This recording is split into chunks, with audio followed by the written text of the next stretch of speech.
Mas antes, as primeiras considerações suas, Carlos Andreasa.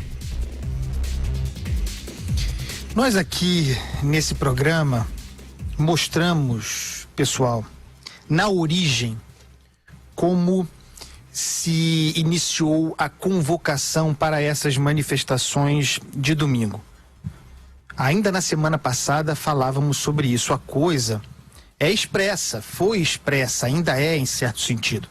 As manifestações surgiram contra a atividade política, pró-governo, pró-Bolsonaro, vítima, Bolsonaro seria vítima, a divulgação daquele texto sexta-feira servia de cama para esse texto, vítima do establishment, portanto a manifestação era em defesa do governo, da pobre vítima, presidente da República, contra os achacadores do Congresso, contra o Congresso. Essa era a pauta fundamental.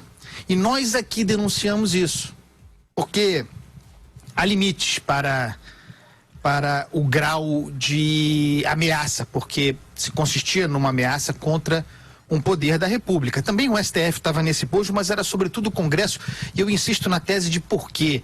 Porque o Congresso tem voto. É uma força autônoma, um poder independente da República, mas que tem também voto. Mais voto, aliás, do que o Jair Bolsonaro, em volume, em termos representativos. E é algo que incomoda o projeto autoritário de submissão do bolsonarismo. Foi em função de denúncias como essa que nós fizemos aqui, não apenas nós, várias pessoas, vários jornalistas, vários grupos, que ao longo dessa semana começou a haver essa mudança discursiva. Uma tentativa de camuflar, de amenizar, de abafar a origem autoritária dessas manifestações. O DNA existe, está aí. Eu considero essa manifestação, para além de todas as questões de ordem democrática, de defesa da democracia representativa, de defesa do equilíbrio, da ponderação entre forças republicanas, para mim tem aí um erro político grave, que não será mais consertado, porque evidentemente não se pode recuar a manifestação. As manifestações ocorrerão, mas pode ser atenuado, e é o que tem se tentado agora com esses bombeiros, como a pequena ala racional do governo, tentando amenizar, tentando trazer a origem radical dessa convocação para o centro, né, de modo a minimizar o impacto. Mas, insisto, o erro político está cometido. O governo tem 5 meses, minha gente. Não faltam 5 meses para o governo acabar. Faltam 3 anos e 7 meses. E o governo está esticando uma corda, bem a seu modo, falarei sobre isso depois, mas está esticando uma corda de confronto com um poder da República do qual legitimamente precisará se quiser governar, se quiser prosperar. E isso não é tomar lá da cá. É equilíbrio republicano. Diálogo com o parlamento, interlocução com o parlamento, trocas com o parlamento, troca política. É saudável, em todo mundo é assim. E aqui foi criminalizado. Então, se estica uma corda, se trata uma parcela significativa, decisiva, aquela de que o governo precisa para aprovar a reforma da Previdência, a sua reforma da Previdência, como bandido, como criminosos, como sindicato do crime. Como se pode acreditar que esse encaminhamento já dado e obviamente percebido joga a favor da reforma da Previdência? Então, pode-se dizer 1000 vezes que as manifestações de domingo são pró-reforma da Previdência. E a prática mostra que elas atacam aquilo de que o governo precisa para avançar a reforma da Previdência. É um contrassenso que há aí. E a Vera falou uma coisa importante, eu queria comentar, que é isso relativo ao Ministério do Desenvolvimento Regional, que nessa rearranjo da estrutura do governo se tornaria 2 ministérios. É preciso contar a coisa, né? Firmar como a coisa aconteceu, corroborando o que a grande Vera Magalhães disse agora. Quem ofereceu em negociação essas 2 pastas, desmembrando o Ministério do Desenvolvimento Regional, foi o governo, na figura de Onyx Lorenzoni. Isso foi um acordo político, porque é assim que se faz e é legítimo que assim seja.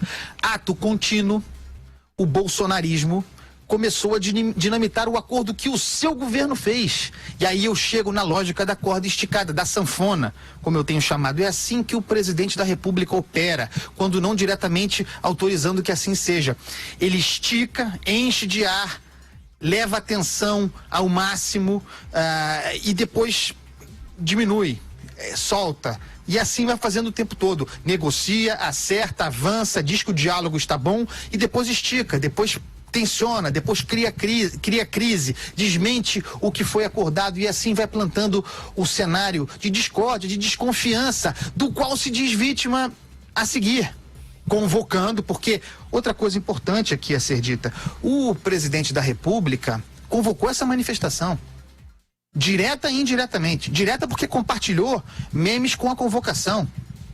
E indiretamente porque deu vazão a que assim fosse. Ao ataque à política. Ontem mesmo ele falou que a culpa é da política, dos políticos. Depois distensionou. Não é bem assim, quero conversar. É nessa toada que nós iremos até o final. É assim que se dá nesse ambiente pouco saudável, pouco democrático, obviamente pouco democrático, com sacrifício da convivência social, que se dá a vida pública no Brasil. Mas não venham dizer que esse tipo de ambiente, esse tipo de desconfiança, de conflagração, seja bom para um programa reformista, seja bom para um programa reformista liberal. Qualquer programa de reforma do Estado depende de estabilidade, depende de previsibilidade. E o que esse governo não tem é previsibilidade, ao contrário, investe diariamente no imprevisível. Não se chega a bom termo assim. Andreasa, você agora? É o seguinte, não me esquecerei da origem da convocação dessas manifestações.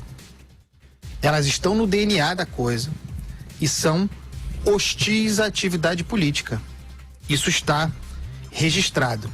É óbvio que o presidente não iria a essas manifestações, porque ir o faria correr o risco de incorrer em crime de responsabilidade, pelo motivo original da convocação, que estará lá, não se enganem, contra o Congresso Federal, contra um poder da República. O presidente não pode estar lá, como não podem estar lá ministros, e como é um disparate parlamentares, deputados ou senadores participarem de um ato que tem na origem um ataque à casa de que fazem parte.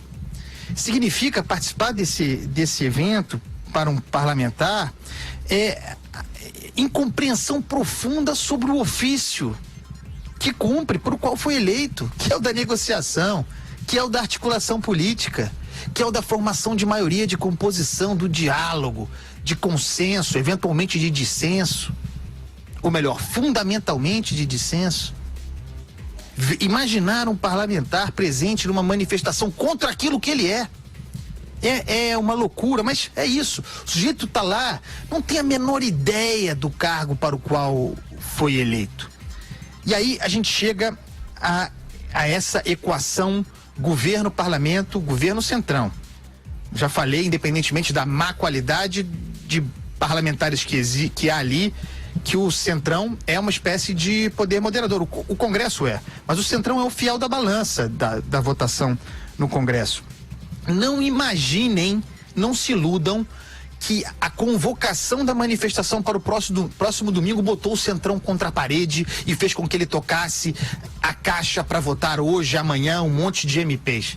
Isso já estava contratado, as MPs caducam, o Congresso votaria porque é do interesse essas votações. Não pensem que o Congresso está agora reagindo à pressão projetada para o domingo, isso não é verdade.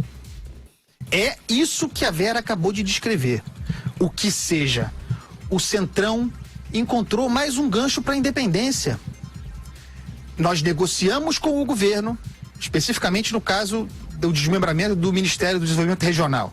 Nós negociamos com o governo isso e outras coisas. O governo consentiu, nós firmamos o acordo e logo depois os seus agentes partiram para o ataque nos tratando como bandidos, criminalizando o acordo que acertamos. Não tem mais acordo, não queremos. Nós estamos, dizem os parlamentares, as lideranças do Centrão, nós estamos com isso nos desvinculando do governo. para tocar aquilo de que tenho falado aqui há muito tempo, para botar no trilho uma espécie de parlamentarismo informal. O parlamento, o Congresso com agenda própria. E essa agenda essencialmente econômica. Com reforma da Previdência, com reforma da tributária própria, célere, assinada pela Câmara, desvinculada do governo, um Congresso que se aproximará, ou que pretende se aproximar, livre do governo, do que se chama de governo Guedes, para tocar uma agenda própria. Isso é o que irá acontecer. A dúvida agora é como o governo, como o bolsonarismo reagirá. Não reagirá bem a esse tipo de tutela, a seu ímpeto imperial. Mas é o que está na ordem do dia. Não se iludam com o Centrão ameaçado e sob pressão. Não, encontrou o gancho para se desvincular, vai tocar a agenda própria e dar alguns sustos no governo.